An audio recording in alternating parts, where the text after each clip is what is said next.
ॐ यो देव सवितास्माकं धियो धर्मादिगोचराः प्रेरयेत्तस्य यद्भर्गः तद्वरेण्यम् उपास्महे। गुरुर्ब्रह्मा गुरुर्विष्णुः गुरुदेवो महेश्वरः गुरुः साक्षात् परं ब्रह्म तस्मै श्री गुरवे नमः।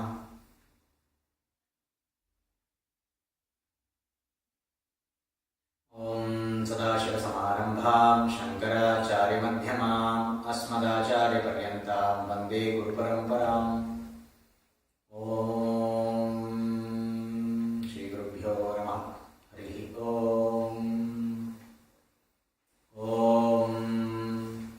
भद्रं कर्णेभिः शृणुयामदेवाः भद्रं पश्येमाक्षभिर्यजत्राः स्थिरैरङ्गैः स्तुष्टुवागुंसस्तनूभिः यशेम देवहितं यदायुः। स्वस्ति न इन्द्रो वृत्रश्रवाः स्वस्ति नः पूषा विश्ववेदाः स्वस्ति नस्तार्क्ष्यो अरिष्टनेमिः स्वस्ति नो बृहस्पतिर्दधातु। ॐ शान्ति शान्ति शान्तिः।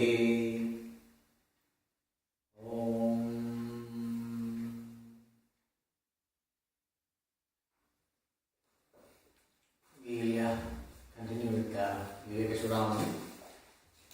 Christina, 350. Yes. The one we saw the last verse. Etat tritayam drishtam samyagrajju swarupa vijnanat tasmat vastu satatvam jnatavyam bandhamuktaye vidushaha. These three, the seer, the seen and the process of seeing, which means every experience that we have, the experiencer, the object that is experienced, both external and internal. Suppose if you have a vision in meditation, that is also included here. That whatever you experience is the object of experience and the process of experiencing. So the subject, object and the process of experiencing, that is there in every experience. That means these three. Okay?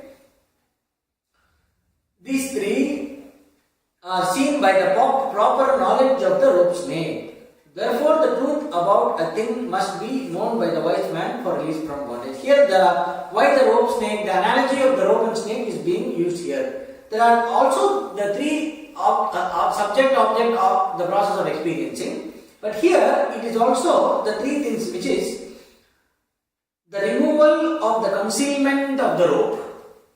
That is, when I see the rope and mistake the rope for a snake, the three things are happening. One, I understand that it is not a snake, it is a rope.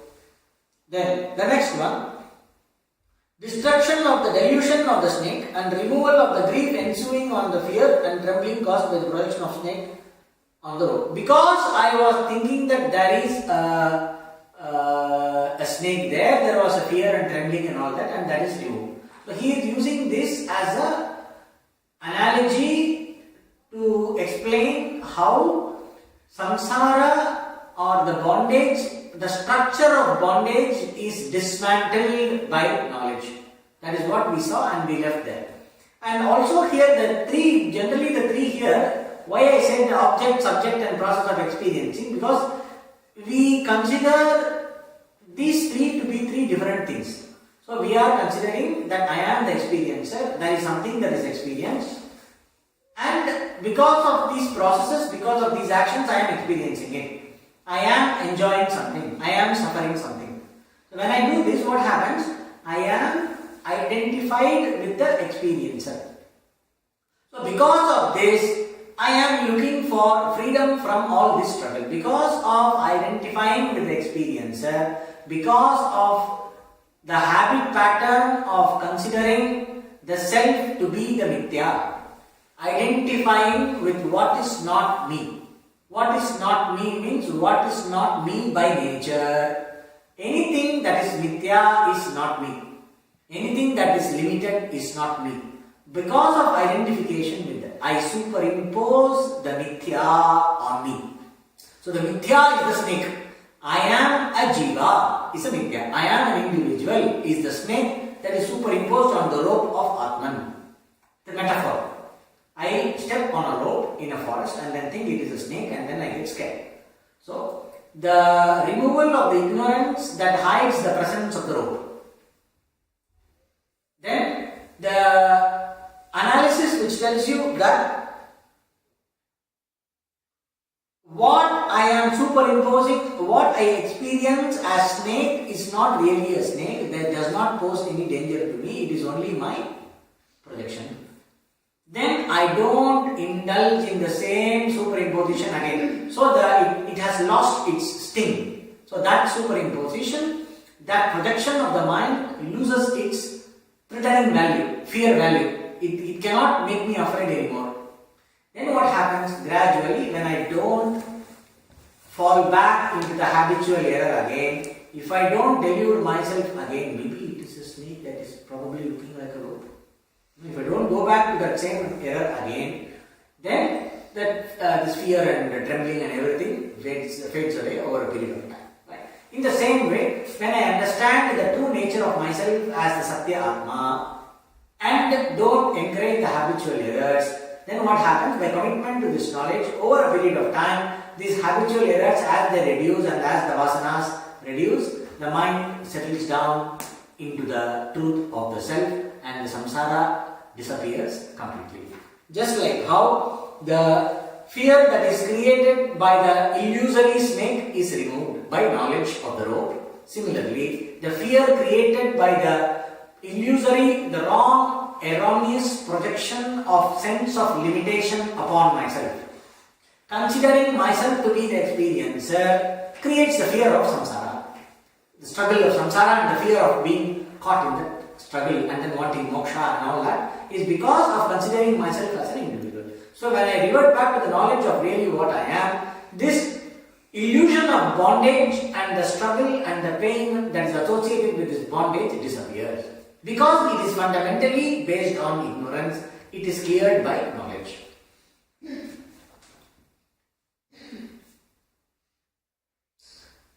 Bandhamuktaye here means Vattu Sadatvam Nyatavyam Bandhamuktaye Vidushaha. The person who understands should very clear, the person who knows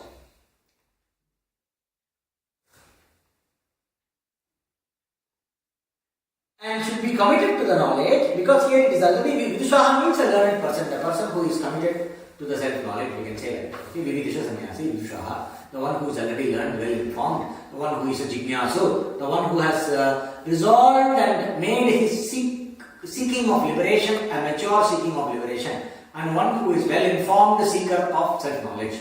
That is Vidushaha. When that person should understand the true nature of the reality of oneself and the world and everything as inherent in the true nature of oneself. Understanding everything in the vision of the self.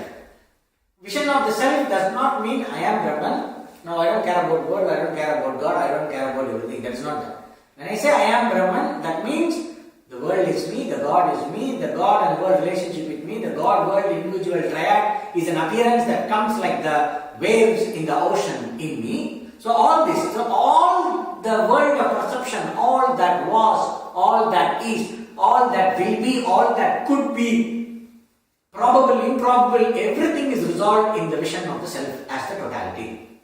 Okay, so this is the self-knowledge. So when the person has this self-knowledge, the destruction of the concealment and projection takes place, which corresponds. What is the concealment? Concealment is the covering up of the truth, which is Avarana Shakti, two powers of Maya, if you remember from the last class. Two powers of Maya. There are two powers in consciousness, inherent in consciousness, which covers up the in reality, the knowledge, and then projects what is false. Just like how a child in a dark room forgets what is there in the room and the light is switched off and projects a world of ghosts and dangerous characters in the room and starts shouting.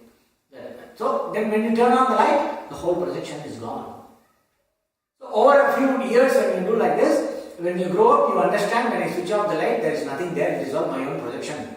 When you understand that, you are not afraid of dark anymore, you are ready to go and take your kid out of the dark room. If you have not done this process, you will be scared along with your kid in the dark room. So when you grow up, why you are able to take your kid outside? Because you processed and you went out of that illusory fear. In the same manner, the Avarana Shakti of Maya covers up the knowledge. Malina Sattva. There is a kind of, it is a kind of a forgetfulness, it is a kind of a impurity in the buddhi. Because of that, the knowledge of the self is covered. And because the knowledge is covered, all kinds of imaginations are done about the self. It is like speculation, So all our life is nothing but blind speculation of a blind man. There is something like this. There was a person who was chased by a tiger, and then he goes into a cliff, and it was very dark, and he falls down. He was falling down for some time, and finally he could find a branch, and he caught hold of the branch. And then he's hanging. He doesn't know how much more he will have to fall because he doesn't know what is under him. He was hanging there, very painful. He cannot. If he leaves, he may fall into the abyss and die. If he climbs up, the tiger is going to catch him. What to do? So he is catching and praying, and oh my God, what to do? He's not able to. And then in the middle, he has to scratch his back also, which is not possible. And then it's a very pathetic situation. Whole night somehow he spent. In the morning, the sun came. He opened his eyes and saw the ground was only 1 meter down. He could have left it, but if he had known in the night that the ground was only 1 meter down, would he have suffered all this? But projection. Because I don't know, I can project all kinds of things. Oh my God, if I fall into the valley, there are a lot of snakes, what will happen? So what all this fellow must have imagined in the night because he did not know what is there.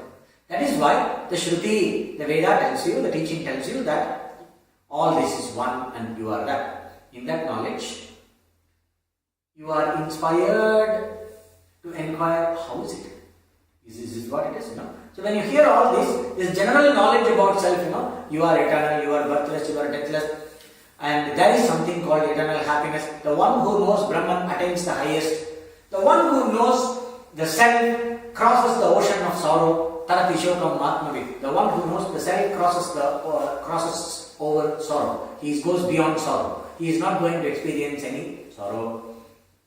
All these statements give you a pointer to a possibility. And then you are ready for getting into self-knowledge. So, the Vidushaha, the very learned person, has been exposed to these possibilities, and because of the Shraddha, the person is available for self-knowledge, and when the self-knowledge takes place, the Avarana and Vikshepa are removed. By Satatvam Jnatavyam, Satatvam means the true nature of the true nature of things has to be known. The true nature of the world, the true nature of the Mithya, which is God, world and me, the triad, has to be known. The true nature of this apparent multiplicity of the subject, object and the process of experiencing in every experience has to be known against the background of that which never changes, which is my true nature. And that which never changes is to be understood as oneself. So by this, the two forces of Maya, Avarana and Vikshepa are removed. The Avarana is removed by teaching. The covering of the knowledge of the self is removed by self-knowledge, by the teaching. The Vikshepa, the projections and other things, which is also includes the habitual error, is removed by commitment to the knowledge. Okay, so then the next verse.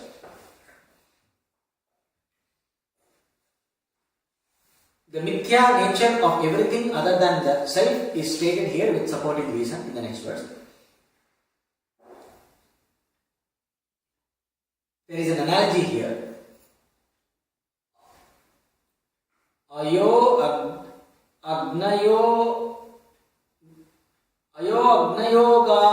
Agnayogadiva sat samanvayad matradi rupena vijrumbate dhihi tat karyameva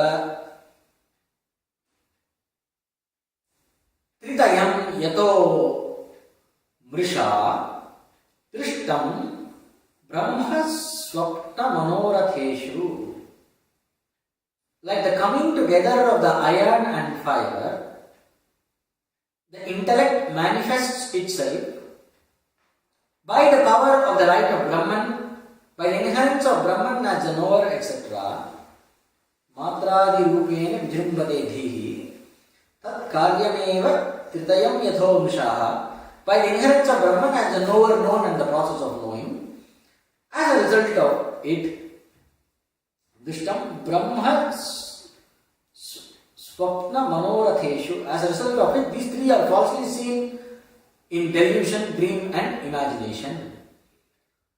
Even as a heated iron appears as fire by the reason of its contact with fire, so too by the combination of Brahman in the form of a reflection, the intellect appears differently in the threefold forms of knower, knowing and known. Alright.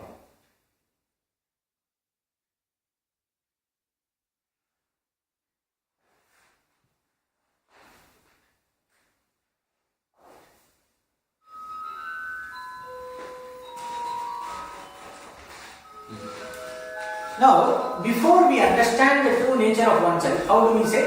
The self is always spoken of as I am the doer, I am the enjoyer, I did this, I had this, I own this, I enjoyed this, I suffered this.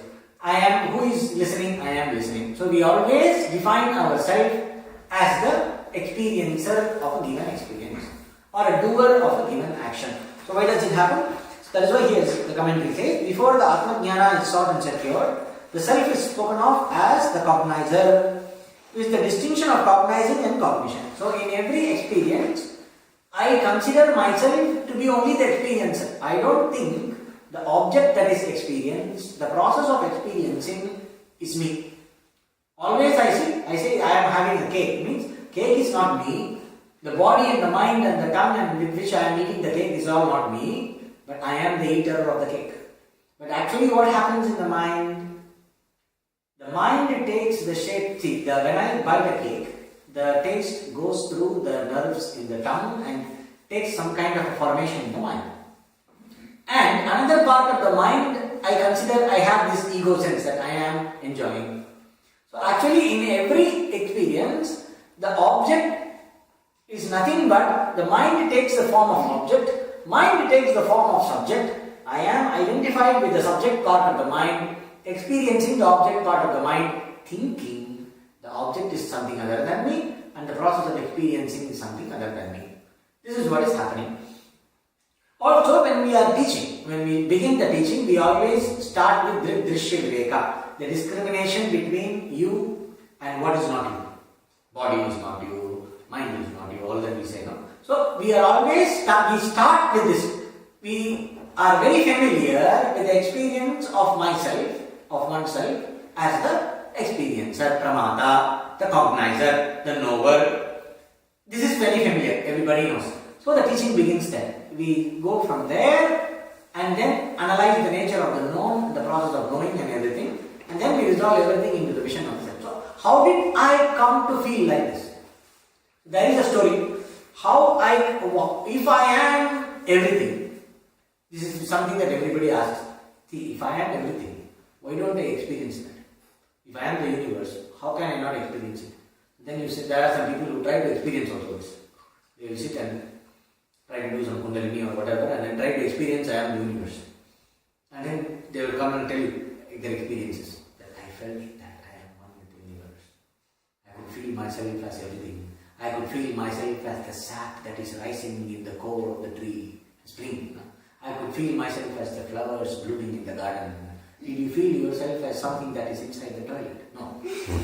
You are always feeling yourself as all the nice things in the world. No? You don't feel yourself as that poor man who is dying in Africa without food. You don't feel yourself as the deer that is being eaten alive by the tiger. You don't feel all that. You will feel only yourself as all these nice things. No? This is all imagination of the mind. So you cannot feel yourself as everything. There is no everything. You are everything. You have to know this. Okay, this is to be understood. It's not experienced.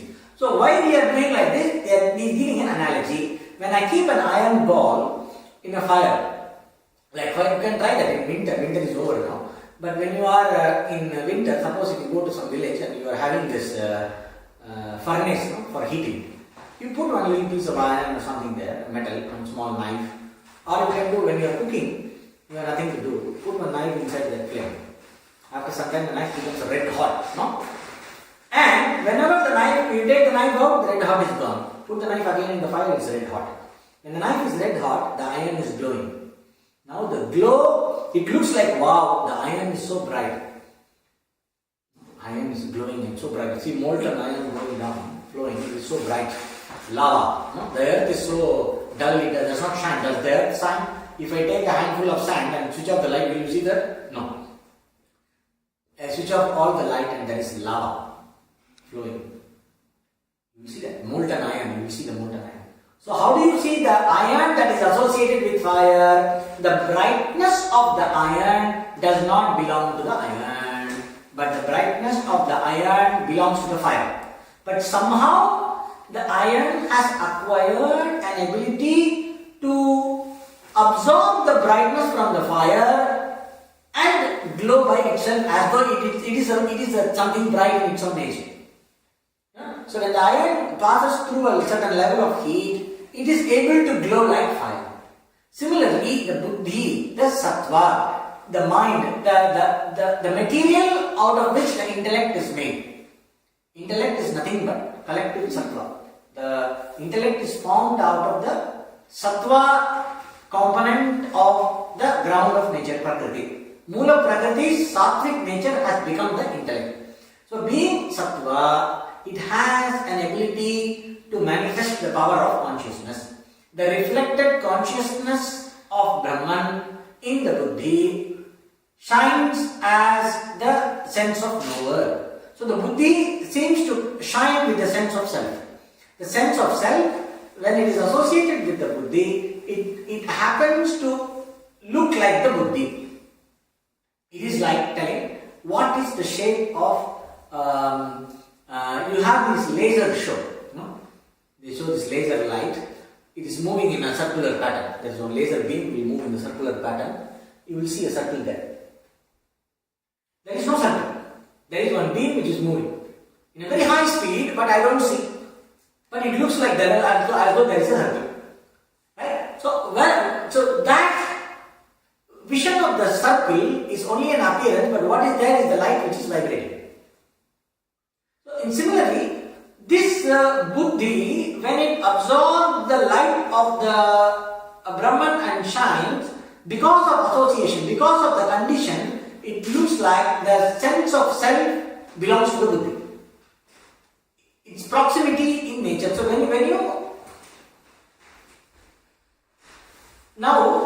the light is vibrating in a circular pattern, the beam of laser light is vibrating in a circular pattern, it looks like the shape belongs to the light.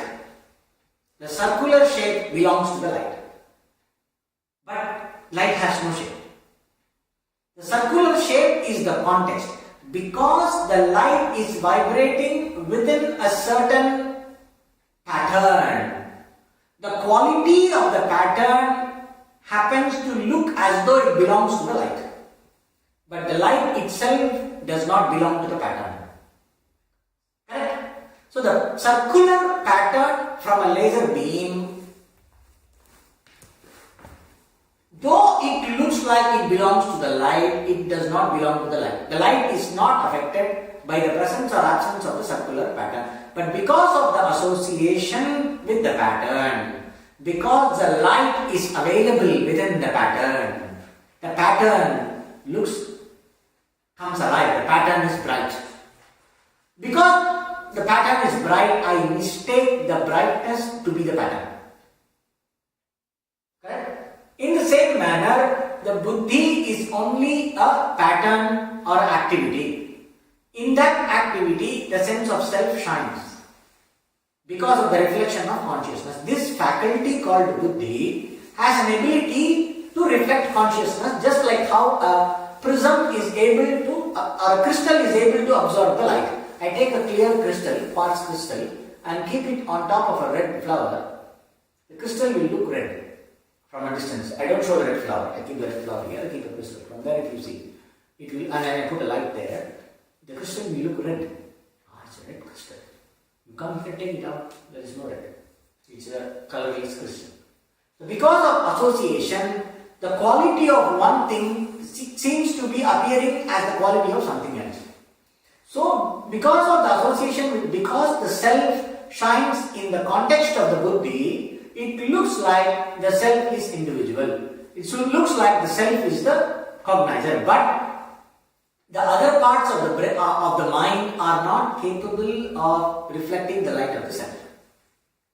So they all appear as objects, but the sense of self shines only in the buddhi. That is why in the dream world, if you now think about your dream, you think about your dream. In the dream, if you remember, where did all the things in the dream come from? Everything in the dream comes from your mind. Everything in the dream, including if you think that this is dream, this towel, this body, this floor, roof, everything, the light, everything is you. Everything is your mind. We know this, right? In the dream. But while you are in a dream, do you feel everything as you? You only feel as you that dream character which you have assumed. So this is the process of ahankara. Ahankara can take place only where the buddhi is active. So the buddhi is partially active in the dream. And this partially active buddhi manifests only through one character in the dream. Maybe in a dream you can feel like 3 people. You are doing monoacting, like you are 10 people. Suppose you saw a movie where the hero is coming in 10 different roles in the same movie. So you may also have a dream where you are in 10 different characters. So basically, only when your buddhi is operating within a pattern in the dream, you feel as that person or the pattern. In yesterday night's dream, I felt myself as a bamboo tree. I was the bamboo in the dream because your buddhi was operating inside the bamboo tree. All the other rest of the dream, somebody came and cut the bamboo. I was a bamboo and then somebody came and cut me. So all that was not you because the buddhi was not shining in that. Everything else is only a pattern, but here, wherever the buddhi shines, it is pattern plus knowledge. That is how you come to feel as an individual. But when you say I am, we can also analyze this buddhi. What is 10 plus 10? 20. Do you know what is 10 plus 10? You say yes, I know 10 plus 10 is 20. What is the cube root of the square root of 384? I don't know, at least for 2 seconds. If you are not some Olympiad champion, you cannot know this for at least a few seconds. Correct? Now, I know 10 plus 10 is 20. I don't know what is the cube root of the square root of 383. I know, I don't know. You think you are the knower and the one who... If you are the knower, then how come you are the not knower? In one experience, I am the knower. In another experience, I am not the knower. But if you really see, you are able to objectify this quality of knowing and not knowing. Right? We are able to objectify this quality, this experience. I know, I don't know. I am aware that I know, I am aware that I don't know. This awareness of knowledge, awareness of absence of knowledge, this awareness is the same in knowledge and in absence of knowledge. So I know belongs to buddhi, knowing belongs to buddhi, not knowing belongs to buddhi. The awareness which is aware of the knowing and the not knowing is you, which is not part of the buddhi. That is your swarupa. So the Atma is called as a Sakshi in this context. So when you are able to extract yourself from the identity or the identification with the knower, you are explained as the witness to start with. So that we can proceed with the teaching.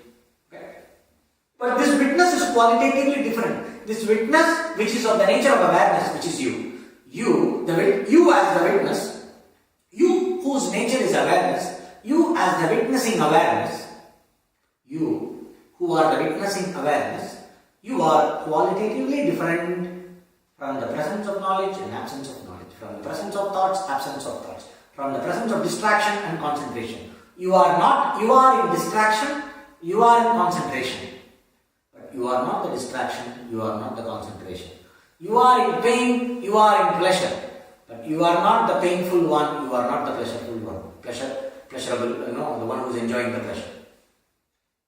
You are in every experience or every experience has you, but you are not conditioned by any experience. You are not affected, but you remain the same across all experiences. When you realize this, how relieving it is. If you understand, the problem is not yours. Why we are bothered? Am I bothered about all the worries of my neighbor? Unless I am some or something. I don't care about what is, forget neighbor. 3 streets away, in one house, a woman is very worried that her Varsa Kalita has not come out well. Are you all worried about it? You are not worried about it. How do you know? I have clairvoyance. Anyway, nobody is going to go and verify. Because you don't know if it is 3 streets that side or 3 streets that side. And I don't know what house I am talking about. Approximately some granny is making Varsa Kalita. So no problem. So that granny is now worried why the Varsa Kalita is not coming out. But am I worried? Are you worried? We are not worried. Because it is in that head, it's not in my head. So somebody's problem is not my problem. Only when I put the stamp of I and mine on a problem, that becomes a problem. Right? I and mine, when it is put on something, that becomes a problem. That becomes a source of struggle. That becomes a source of samsara. This I and mine is the ahankara thing. How does it happen? Just like how the intellect, like how the iron ball glows as the fire, the intellect glows with the sense of self in it because of its proximity to the light of consciousness, which is Brahman, which is you. Okay. In delusion, dream and imagination, this trinity, the cognizer, cognizing and cognition is seen. Tat karyam, the effect of the intellect associated with the real Sat Samanvaya Yukta Dhi Karyam, for which it is said that which is seen is Mithya. So he is saying,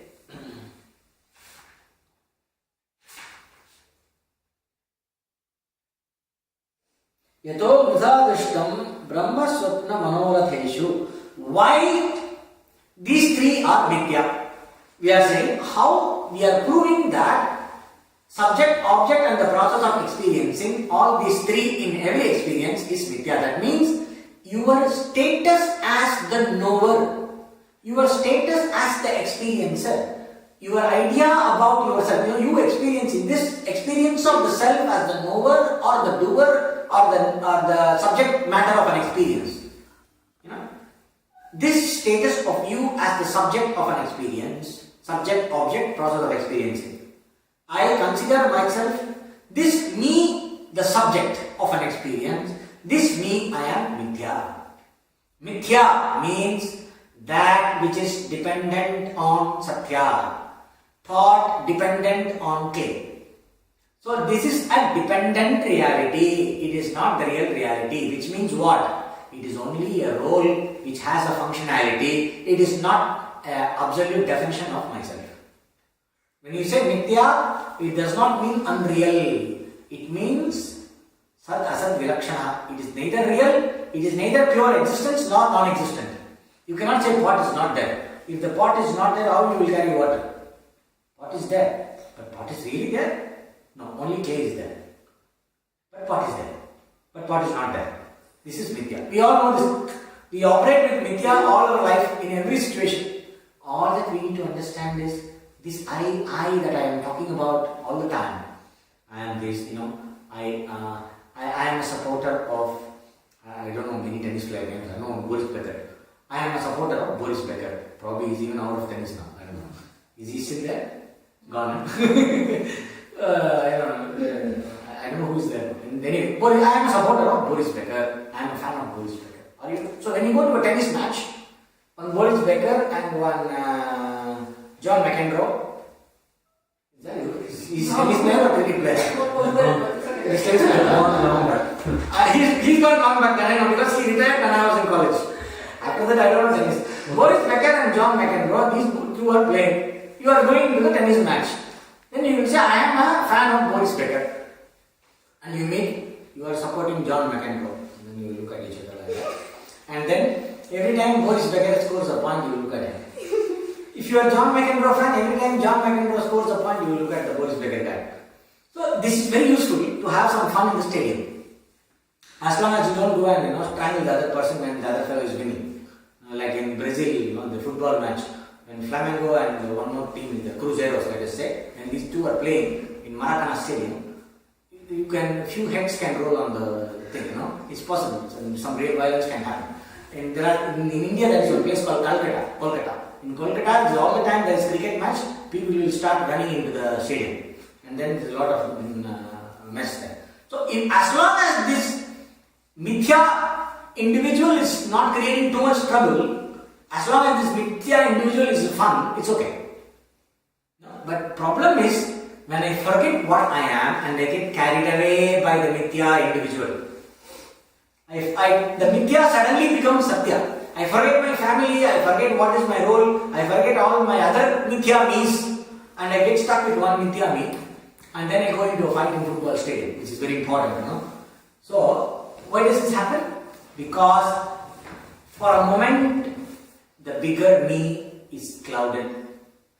The mithya me became too important. Why? This is avarana. Too much of indulgence in one kind of ahankara strengthens the avarana. So what we do is when we are living a life according to karma yoga, what happens is we don't give chance to reinforce this ahankara. In a life of karma yoga, the strength of the ahankara loosens up.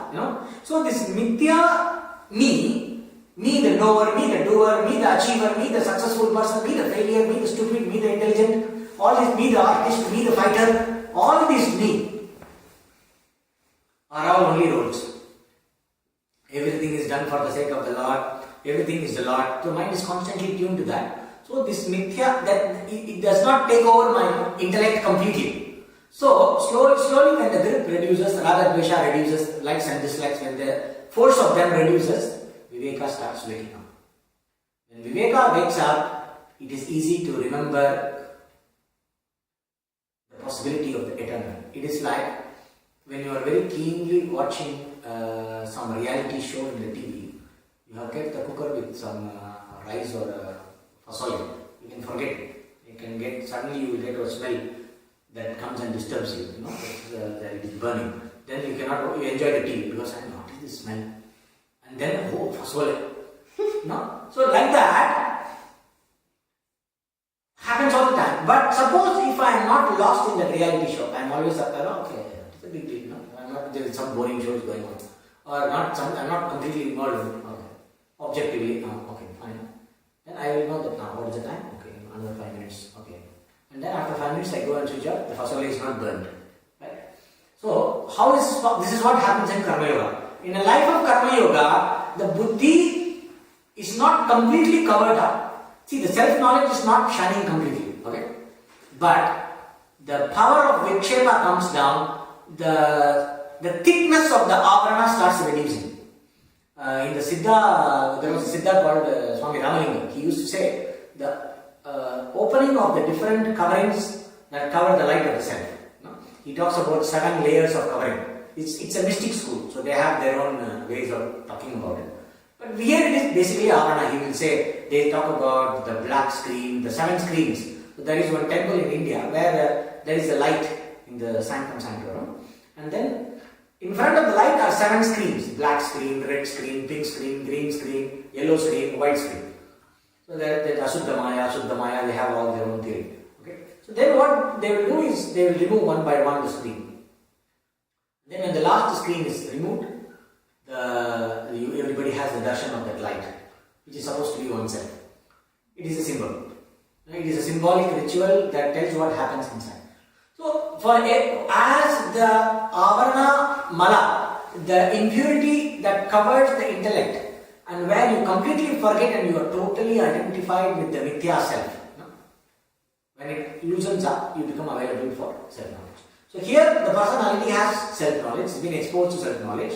If we are reinforcing the mithya nature of the individuality. It is very important when you come back not to lose yourself into the different, the problem.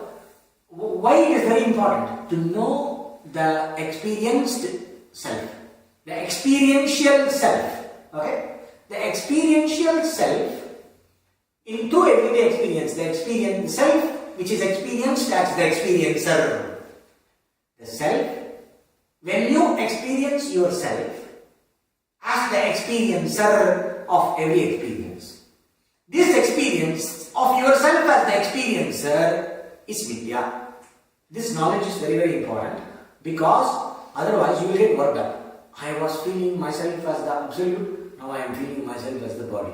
Then you will start sitting and doing some pranayama, trying to stop the mind. All this, you will get into the game of trying to maintain the silent mind.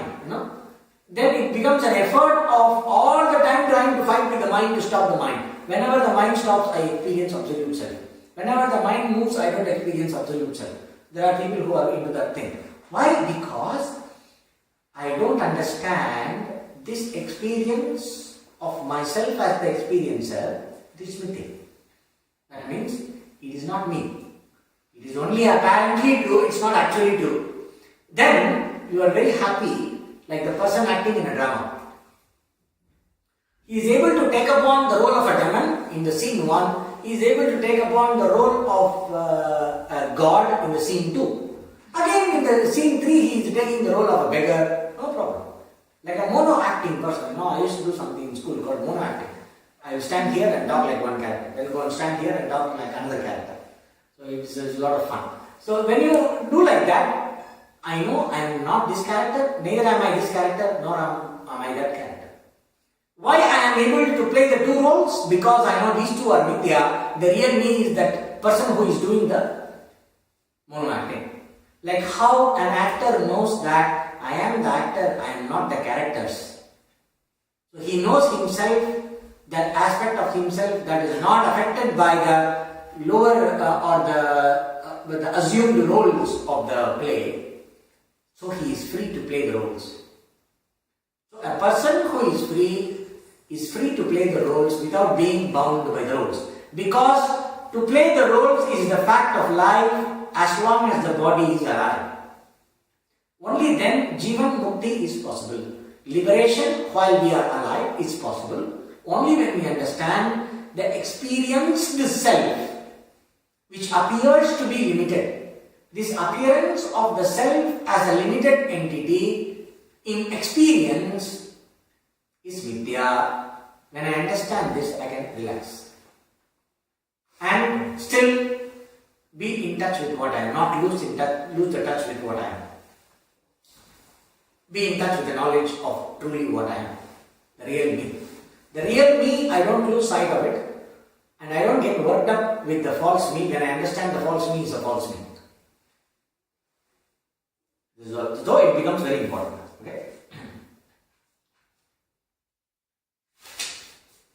Now, tato vikaraha prakritiraham mukha dehavasana vishayascha sarve क्षणे अन्यथा भाविन येष आत्मा नोदेति नाप्येति कदापि नान्यथा. Therefore, all the modifications of prakriti from ahankara to the body, vikaraha prakriter aham mukhaha dehavasana vishayascha sarve. The different modifications of the prakriti from the ahankara to the body and all the sense objects are subject to change in a moment. Shane anyatha bhavina esha atma. But this atman is never originated, nor is destroyed, nor it becomes different. No deti napyeti kadapi anyatha. Here he is showing the contrast between prakriti and the self. Now it is a contrast between Mithya and Satya. It is a contrast between the nature of what you are pitched against the nature of experience, let us say. Why I am using the word the nature of experience? Nature of experience is controlled by Prakriti. Experience belongs to the realm of Prakriti, but you are the ground in which experience happens. See, if the experiencer is me, the process of experiencing is me, and the object that is experienced is also me. These three are appearances in me. These three are sustained in me. These three, the content of all these three is me. That means what? I am the ground of experience. I am the ground of experience is something. I am the experiencer is something. So in the experience as such is a product of Prakriti, no matter what is the experience. Why I am telling this? Because experience happens to be very important in the spiritual market. All of us, knowingly or unknowingly, we are behind experiences. So instead of telling simply Prakriti, we will put it as the world of experiences. The world of experiencing belongs to the Prakriti. All the modification. So what is the nature of this Prakriti? It is all subject to a change in a moment. Okay. Naya anyatha bhavina yesha atma. Now, I am having this book. It does not change in the moment. The book is there for a long time. If I am enough trained, I can keep the book like this. And there is that like that character in that Chandru Veki. Today there is somebody like a Charlie Chaplin. Somebody puts some money, then Charlie Chaplin will move, and then they back to Charlie Chaplin. And then there is one girl with that kibli. You go near her, put some money, she will do like this, and then go back. So if she is like this, by training, it looks it's not momentary. So I can maintain an experience for a long time. Prakriti is not momentary. You see the mountain is there all the time. How come it is? Every holiday I go to the same mountain. It's not momentary. No. Every moment the mountain is different. You ask a quantum physicist, he will tell you. You take the same rock, the rock is changing all the time. Continuously, I keep a flower here. After half an hour, the flower is the same. Oh really? Next day morning, the flower is different. The next day morning, the flower is different.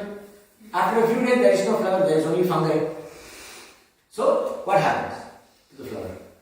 It means every moment it is changing, only then it can look different after a lot of time. Because we are not able to see through that, we think nature is all, things are continuous. Permanent residence, we put in application. What is your permanent residence? So the sense of permanency is an illusion, that is not. So in nature, everything is constantly changing, but self is always the same. Satyam Jnanam Anantam, it is always the same, it never changes. So this we know from the Shruti, the nature of the Atma. Who talks about Atma? The valid knowledge which reveals the nature of the Atma is Shruti. You cannot arrive at the true nature of the self by yourself. But you can arrive after listening, you can understand this you, whom you are experiencing all the time, to be what it is. You can really understand what you are through the scripture, but you are always experiencing yourself. Right? So, this nature of the self is unchanging, but the Prakriti of which the mind, the body and all the objects that are experienced are products of Prakriti. Anything is made of Panchabhutas, the body is made of the five Bhutas, the mind is made of the collective Sattva of the five Bhutas. So wherever you go, even I go to heaven, in the heaven the angels and the gods and all the deities are all made of the Panchabhutas. Their body is also made of the five Panchabhutas, the space, air, fire, water, earth. Panchabhutas means the five elements, the five great elements. So everything, the whole world of experience is nothing but a product of the Panchabhuta. There used to be there is a text called Avaduta Gita of a great sage called Dattatreya. He sings Panchabhutatmakam Vishwam Marich Jalasandhimam. This world which is fundamentally made of these five elements is like the water in a mirage. Whom shall I salute? Whom shall I do namaskar? Kasyapyo namaskuryam ahameko niranjana. I who I am the taintless, who is not affected by these Panchabhutas, who is not part of this, and who is the one without the second. Whom shall I salute? There is nobody for me to do prostration. There is only me here. That is how he begins the text. This comes in the text. This is so since there is nothing other than me, I offer salutation to myself. That means I salute the truth of my true nature. I bend down to the knowledge. So the salutation goes to the truth. Like that also there is a text. So this is here, if you see the contrast between the self and the Prakriti, all beginning with Ahankara, Ahankara means the sense of individuality. Beginning with your sense of individuality, all the objects that are experienced, plus mind and the body and everything, is a product of Prakriti. How come my individuality is a product of Prakriti? Remember, individuality comes when consciousness is reflected in the Buddhi. What is Buddhi? Product of Prakriti. Buddhi is nothing but sattvic nature of Prakriti, like a mirror. If the mirror is shining, it is only because it is reflecting light. Mirror by itself cannot shine. Just like how a mirror by itself cannot shine, Buddhi by itself cannot have awareness. Awareness is not inherent in the Buddhi. Awareness is you. Because of its proximity to you, it is able to reflect the awareness, just like how the mirror is able to reflect the light and look bright. While the brightness does not belong to the mirror. Similarly, the I does not belong to the Ahankara. Ahankara is only a faculty, the I is not part of it. So we extract that I out of the Ahankara. Ahankara is a process. You extract yourself out of this process that creates a false sense of individuality. So individuality is a product of Prakriti. So from the individuality to all the objects, everything is a product of Prakriti, and all of these are constantly changing. That is why, because individuality is a product of Prakriti, that is why yesterday you felt great, today you felt even more great, tomorrow you may not feel that great, 10 days back you felt miserable. Why? Because Ahankara is constantly changing. Why? Buddhi is constantly changing. So Ahankara is a product of Prakriti, which is constantly changing. Since Atma is never changing, none of these can be me. That is the assertion. So you see the qualitative difference or the difference in the existential category. The existential category difference is seen between you and all that is changing, including your individuality.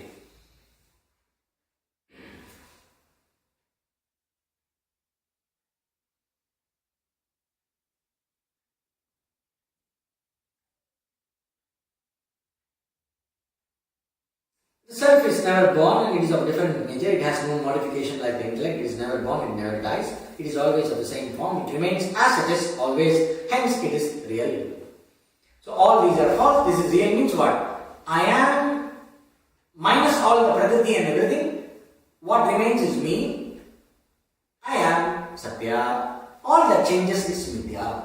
So I am not any of this Mithya. I am the Satya. So this is seeing separating the nature of you, seeing your nature as something other than all that is seen. The seer is something other than all that is seen. All that can be objectified, including your individuality, is changing. I am unchanging. I am always the same. So I am the Satya. Everything else is Mithya. Atma Satyam. Brahma Satyam. Jagat Mithya. No? So it's all connected to that.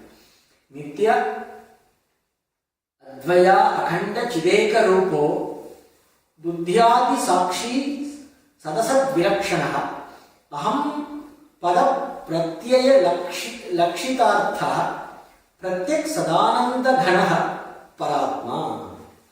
The Paramatman means the highest self, the supreme self means what? The self that is not conditioned by individuality, that's all. Okay. The Paramatman is eternal, non-dual, unlimited consciousness, ever of the same form, the witness of the intelligence, etc. Different from the gross and the subtle body, and the meaning indicated by the word I, the inmost self, ever. Ananda Ghanaha means it is an embodiment of Ananda. It is an embodiment of here Ananda Ghanaha means it is full of happiness. It is full of happiness, full of joy. Here it is not the experiential joy. Why it is full of joy? It is free from any kind of sorrow. If you remember my usual example, if you remember the moment when you really said that you are happy, All the moments when you are happy, you are not gaining happiness, but you are getting rid of some form of discomfort, including massage. It feels great because you are getting rid of pain. Nothing gives you happiness. Everything, every kind of action either gives you more misery or removes what misery is already there. But happiness, you don't get. Every time you are freed from misery, you are back to yourself. You are not struggling anymore for some time. So you experience that bliss of the self. That is why you want sleep every time.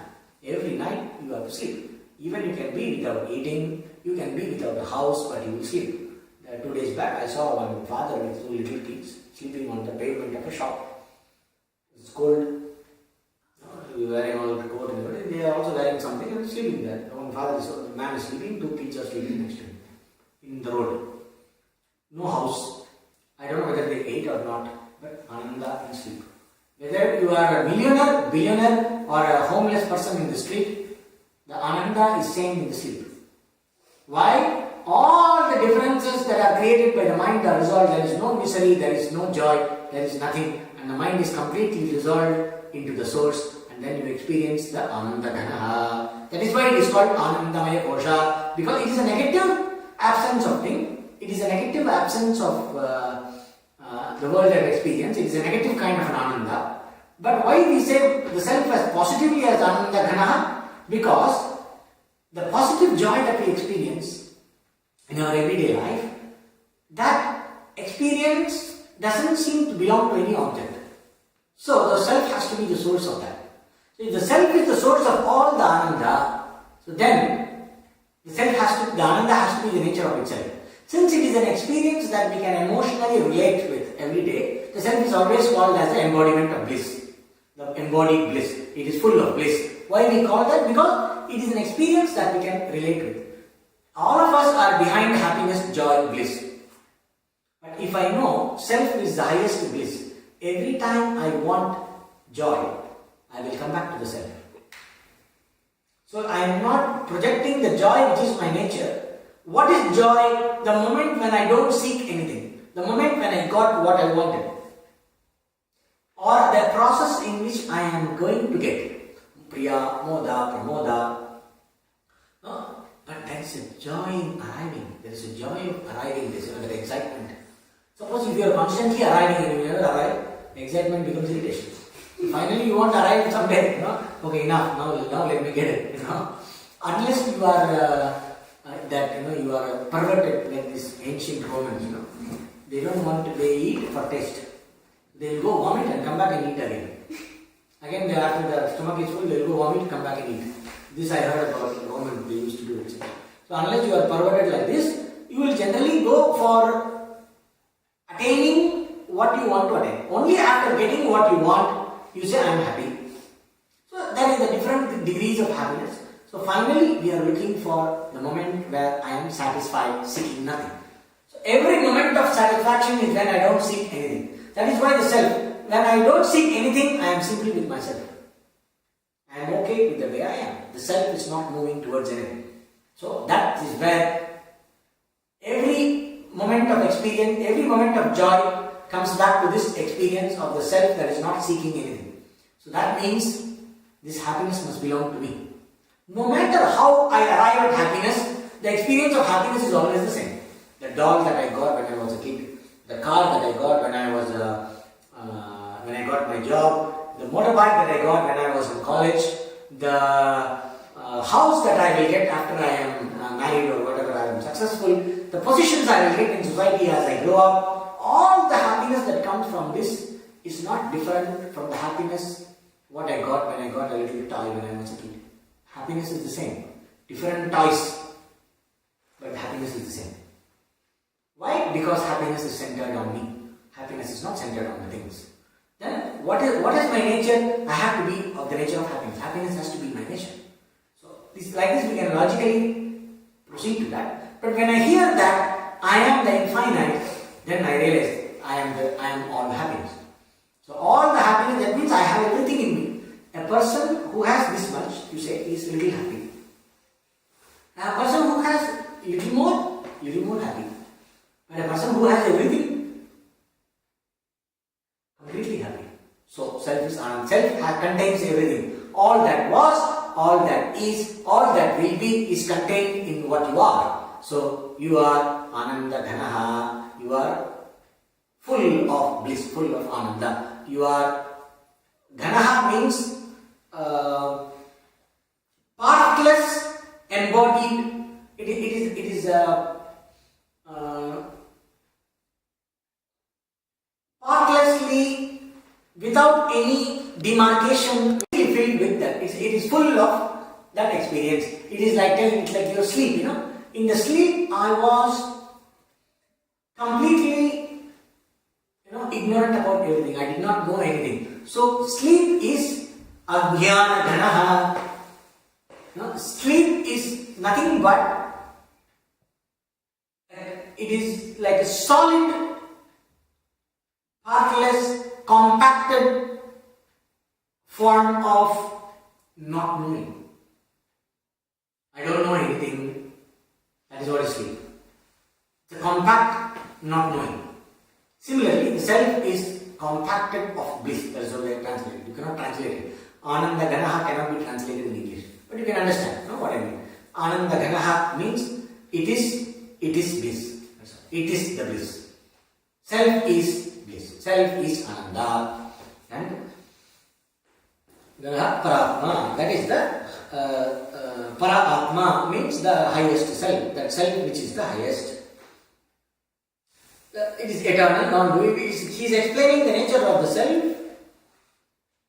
as different from the Nitya, which is what is this self? There are a few words used here. Nitya. Nitya means that which is always there. Why I say self is Nitya? My world of experience is Anitya. So when you say the self is eternal, it doesn't mean it is there for a long time. For a long time is also not eternal. I go to heaven, billion years, 10 billion years, that's not eternal. After 10 billion years, it's going to come to an end. When did it start? So Nitya means that which did not begin and that which will not end. That which is. Can there be two things which are always? Cannot be. Then where one ends, the other begins. So the Nitya has to be Advaitam, it has to be one without a second. So Atma is Nityam, that which is without a beginning and an end. Advaya, devoid of any object other than itself. Advaya follows Nityam. If it is eternal, if it is not bound in time, if it is not created and if it is not coming to disappearance, if it does not appear and disappear, if it is there, that means it alone is there, it is there by itself. It does not depend upon anything. If there is a second thing, then what is that differentiating point between this and the second thing? Then what is this duality based on? What is that depending upon and what is this? There is a lot of logical impossibilities are coming out of it. It is like a square circle. So if something is Nityam, there cannot be another thing. You think about it. It's a very deep philosophical and it's a very simple philosophical fact. If something is eternal, it has no beginning and no end, means that is existence itself. So it is Advaya, it is one without a second, there is no second entity other than it. Advaya. Hence Akhanda. Akhanda means without demarcations, without Desha Kala Vastu. It has no space time demarcations. There are no space time separations and classifications in it. Akhanda means without any kind of separations in it, without any kind of breaks, yeah. With breaks in the sense of discontinuity. Without any kind of discontinuity in any manner. Akhanda, Advaya, Akhanda, Nitya, Advaya, Akhanda, Chideka Rupa. Chideka Rupa. This Chideka Rupa means that which is of the one consciousness. Chit Eka Rupa. Eka Chit means that consciousness which alone is. Now when you say I am, that awareness, that sense of awareness, that alone, when within that sense of awareness. Who is aware of the awareness? Awareness is aware of itself. No, you are aware of yourself. Because your nature is awareness, you are aware that you are. It is like, I need light to see the objects, but to see the light I don't need anything. Light is Swayam Prakasham. That is why the light is always used as a symbol of the self. Similarly, you are self-evident to yourself. Right? So, Chideka Rupa, it is of that one consciousness, means that which does not require anything else, that which does not have anything else to illuminate. One, it is conscious by itself. It is not consciousness of something, it is conscious by itself. It is consciousness itself. Chideka Rupa.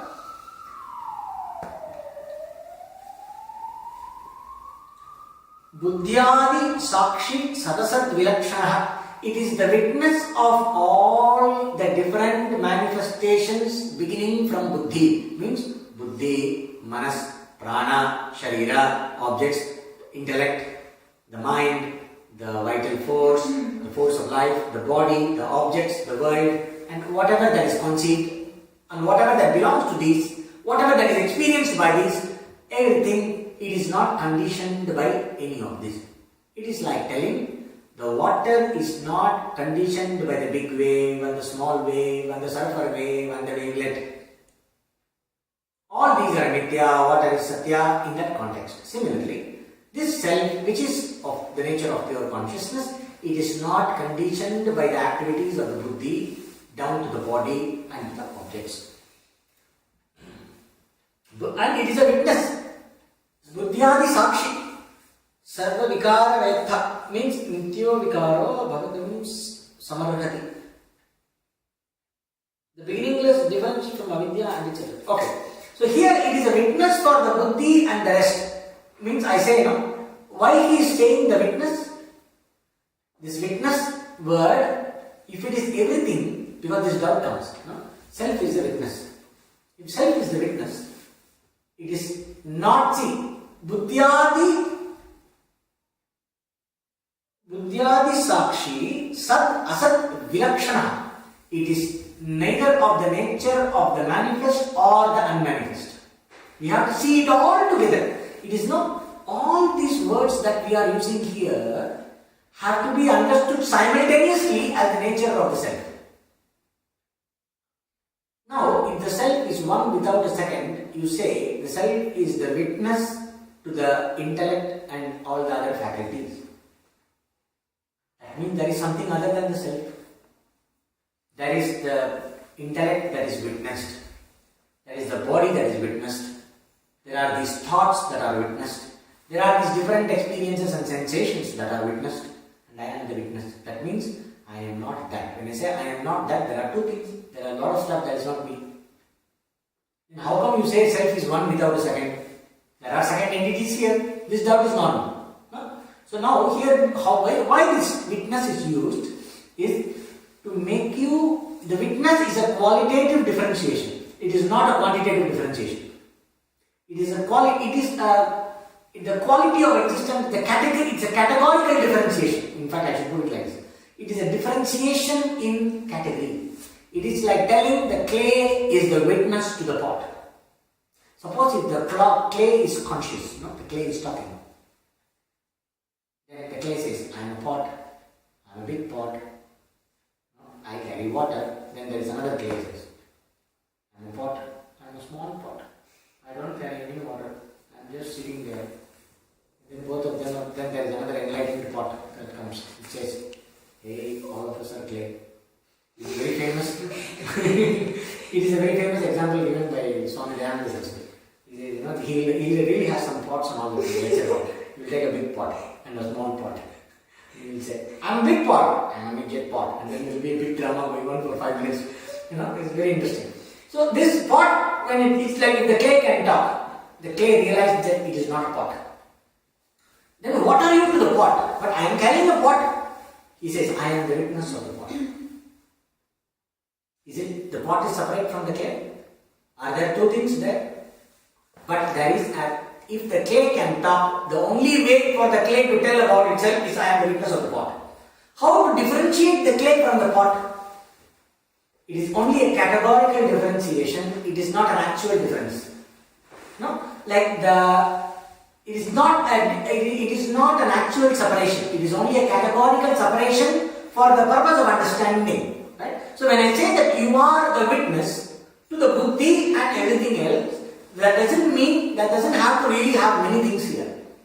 You are the witness means experientially you are able to objectify everything from the buddhi to the body to the objects, everything downwards. From the buddhi down to the body, you are able to objectify everything. Yesterday I was thin, today I am fat. No? Yesterday I was stupid, today I am intelligent. Fatness has nothing to do with intelligence. Okay? And then, yesterday I knew, but today I forgot. Yesterday I was sad, today I am happy. So different experiences, these all belong to yesterday I am fat, today I am not fat, belongs to the body. Yesterday I knew, today I don't know, I forgot, belongs to the buddhi, smriti. No? So I am happy, I am not happy, belongs to the identity, anandamaya. So different things you are able to say, but you are witnessing everything. Hey, you are fat or you are not fat. I am the witness of the fat body, I am the witness of the not fat body. I am the witness of the knowing mind, I am the witness of the not knowing mind. That means I am the awareness who is witnessing all these things coming and going. Like how the pot is the clay is witnessing the pot and all that is poured and taken out of the pot. All the liquids that are poured and taken out of the pot are like the objects that are experienced by the body. Right? So the body and the mind, they go through so many kinds, they come in contact with all kinds of things. I am a witness of all the experiences and I am not touched by any of these things. This is something that I can tangibly understand in experience if I analyze a little bit in my everyday life. So this me, who is the awareness that is witnessing everything, I am this me, I am Brahman, is to be understood. So, to point out the real you who is the witness, who is the self is always experienced. That is why we say the moksha, liberation, is an experience. Liberation while you are alive is an experience. You feel liberated. Otherwise, who cares about jnana? Liberation is also knowledge. You are only, you are only conceptualizing, hypothesizing liberation. Then this is not really. I can have all the other fun. But liberation is a very tangible experience while you are being alive. Jivan mukti, no, that's a tangible experience. And what the teaching is supposed to give you, the teaching is supposed to give you liberation. That means absence of experience of bondage. I don't experience bondage. That means I am liberated. Correct? So, the teaching has to result in a very tangible experience of absence of sense of bondage, absence of the sense of limitation about myself, has to be a tangible experience. This should be the result delivered right here while you are alive by the teaching. That is the result promised. He is not promising you heaven. He is not promising, okay, you listen to Vedanta every day, 1 hour for 10 years, then when you die, you go to heaven number 2 and you get a birth. And if you give more donation, you will be sent to heaven in a Mercedes Benz. No, it's not like that. So you are experiencing liberation right here. That means it has to relate to something that is very tangible here. I experience suffering. I experience bondage. I experience the sense of limitation about myself. I feel limited. I feel bound. I feel I am struggling. I feel I have to do this, I have to do that. I am the one who is worked up. So the teaching is for me. So it has to show. It has to relate to this I whom I am experiencing. The I which I experience must relate to this teaching. So what is the I here? The real I, which is not affected by any of the experience, the Sakshi. As a Sakshi, I can experience myself. And if I experience myself as a Sakshi, if I understand myself as a Sakshi and experience myself as a Sakshi, or if I recognize, I am always experiencing myself as the witness. The Sakshi means witness. Okay? I am always experiencing myself as the witness, but if I can recognize this witness in me, It opens another space where I can de-identify from all the wrong ideas about myself. And I can understand this real nature of this me who is the witness. Because I am always busy with the doing me, the enjoying me, the suffering me, the enjoying me. But I am not, the knowing me, the not knowing me. But I am never available for the experience of this witnessing me, who is there always all the time. So the pointer. Because when it points to the Sakshi, that gives that Sakshi, the witness concept, opens the possibility to become free from bondage. Then you understand this me, I am Brahman. Then the knowledge becomes aparoksha. This me who I am experiencing all the time, I don't need to recognize myself through anything. I don't need the Vedanta to tell that I exist. I need Vedanta to tell me I am Brahman. The I exist is obvious. This obvious me, this I, who I am obvious to myself, I should understand what is my nature. I am not the body, I am not the mind, I am not the buddhi. It looks like I am the witness to all these things. But why I am a witness? Why this witnessing me, I don't seem to be affected by anything? Because I am Satya. If I am Satya, there can be another Satya, there cannot be another Satya, so I have to be everything. And the Shastra also tells, you are everything, you are the totality, so I am Brahman. This me, who is not affected by anything, this me, I am this Brahman. That Vedas are talking about. That means all this is me, everything is me. Then the whole world of differences is resolved in the truth about myself. So the Sakshi is a very important point that connects that experiential self. This you whom you are experiencing all the time, to connect this experience to you, to the truth of the teaching, this pointer to yourself as the witness is a very important prakriya.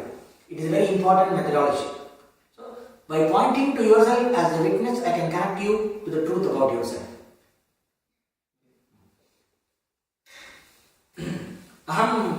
Now, this Sakshi, Buddhyadi Sakshi, Sad Asat Vilakshanaha. Sad Asat Vilakshanaha means it is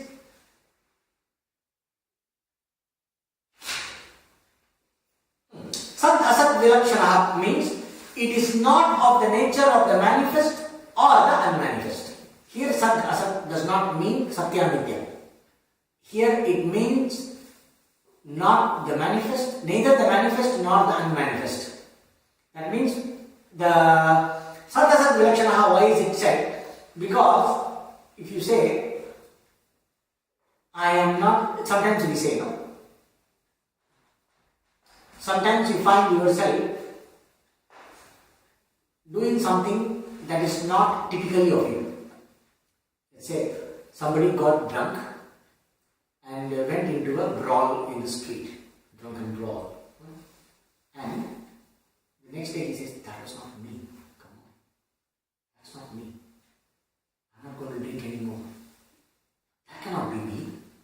This is me. Now, this drunken, whatever behavior was there, it was asat, not manifest. A little bit of alcohol in the brain manifested it. The samskara came out. Okay? So now, again you say, I am not that, I am this. I am not that. When you say, and also, then you don't want it to come. So then you say, I am this. That means when you say something that is familiar, you say, I am this. So Sad Asat Vilakshanaha means you are not what you think you are. You are also not all that you could be. Why Sat and Asat is important? If I deny only the manifest, then you will say, then if you can, then you might project what if I become that. No, okay, and like for example, let us say this.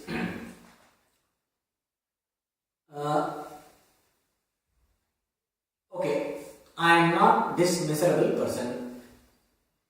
If I do this and if I do that, after a few days I am going to be a very happy person. I'm going to be a very successful person. I'm going to be a very rich person. I'm going to be a very satisfied person. Great. But how long? For 2 years. After that, what will happen? Will I be a satisfied person all the time? So if I solve one problem and then I become something else, after some time I can become something else. So the Sat and Asat has to be. So if I identify with something that is manifest, what is manifest? If it is a problem, then you may say I will not become something else. No, so what if it is a problem? Then you can take refuge in what you are not now. You are not comfortable with what you are now. You can take refuge in a future possibility. Okay, today I am not doing good, but after 5 years I am going to do great. You will see me. In 2020, you will see me. No? That means what? I am not the Sat there, but I am Asat. Understand? Sat, Asat. Manifest and unmanifest. I am very easy to detach myself from what is my current condition, but I would like to associate with the future possibility.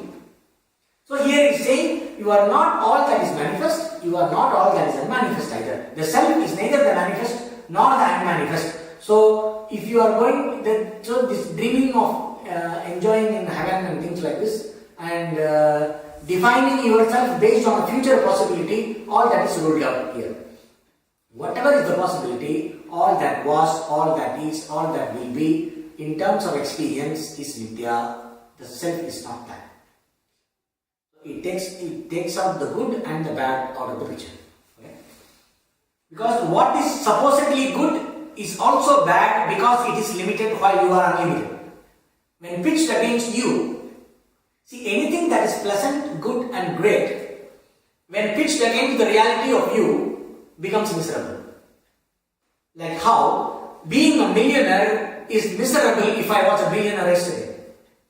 But if I am a pauper today, tomorrow being a millionaire is great. And after becoming a millionaire, I go with my Lexus, new Lexus, to a certain party of all the rich guys, and then a guy comes with Bentley. What happened to my Lexus? Then, how much is that car? That's the most, Bugatti Veyron, the fastest and the most expensive car. There are only 5 cars in this whole world. He has that. What's that? It's like 850,000. Then suddenly my millionaire state, if I have to buy that car, I have to use being a millionaire and live in the car. So then what happens? My millionairehood becomes a problem. Oh, that's not enough. I have to become a billionaire. So even if something is so-called great, it gets threatened in front of something that is greater.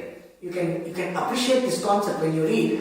There is something called Anandavalli. Okay, if you want to note down, Anandavalli in Taittiriya Upanishad. Taittiriya Upanishad has something called Anandavalli. It talks about the grades of happiness of different kinds of beings. They define what is human happiness. A guy who has everything, he's healthy, has a long life, he owns the whole world. How happy he'll be. That is, he's intelligent. That person, that happiness enjoyed by that person, take it as one unit of human happiness. Like that 100 times is the happiness of the Gandharva, like that 100 times like that, it keeps on going. It's a huge scale of happiness it gives. Very interesting text, you can read that. So, even what is apparently good or great is limited when it is pitched against what is unlimited.